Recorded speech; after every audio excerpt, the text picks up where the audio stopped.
বিবিএসের হিসাবে জুলাইয়ে সার্বিক মূল্যস্ফীতি বেড়ে দাঁড়ায় 11.66%। জুনে যা ছিল 9.72%। একই মাসে খাদ্য মূল্যস্ফীতি বেড়ে 14.10% পৌঁছেছে, যেটি 2011 সালের এপ্রিলের পর সর্বোচ্চ। খাদ্য মূল্যস্ফীতি আগস্টেই কমে যাবে এমন সম্ভাবনা কম, কারণ টিসিবি তথ্য বলছে গত 16 জুলাইয়ের তুলনায় 16 আগস্টে চাল, ডাল, ডিম এবং মাছের মতো জরুরি পণ্যের দাম বেড়েছে। তবে অপরিবর্তিত আছে আটা, ময়দা, ভোজ্য তেল ও মশলার দাম। এমন বাস্তবতার মাঝে দায়িত্ব নিয়ে গভর্নরও বললেন, মানুষ কষ্টে আছে, তাই আকাশ ছোঁয়া মূল্যস্ফীতিকে টেনে নামিয়ে আনতে চান তিনি। সেন্ট্রাল ব্যাংকের সেন্ট্রাল রেসপন্সিবিলিটি হচ্ছে মূল্যস্ফীতি কন্ট্রোল করা। কাজেই এই দায়িত্বটা আমরা চাই আর না চাই আমাদের ঘরে আসবে, এবং মূল্যস্ফীতিটা গেছে আকাশের দিকে আর রিজার্ভটা আসছে তোলানের দিকে।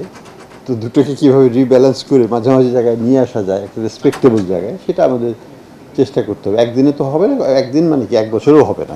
অর্থনীতিবিদরা বললেন, চ্যালেঞ্জ আছে, তবে প্রধান উপদেষ্টা, অর্থ বাণিজ্য উপদেষ্টা এবং গভর্নর তিনজনই যেহেতু অর্থনীতি বোদ্ধা, সেহেতু মূল্যস্ফীতির কারণ বুঝে নিয়ন্ত্রণ করা তাদের জন্য কঠিন নয়। প্রোডাকশন বাড়ালেন, সাপ্লাই বাড়ালেন, কিন্তু যাওয়ার পথে মধ্যস্বত্বভোগী রেন্ট কালেক্টর আছে অনেক, সিন্ডিকেট আছে অনেক, তাহলে কিন্তু দাম আবার বাড়বে।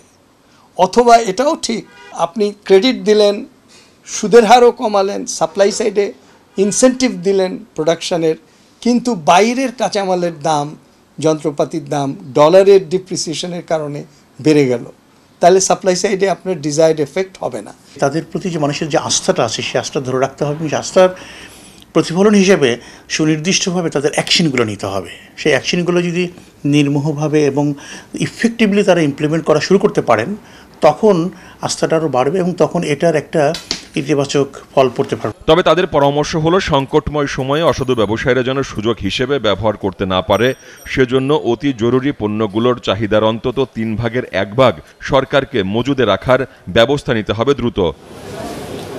অনুপ অধিকারী, তরুণ, 71, ঢাকা।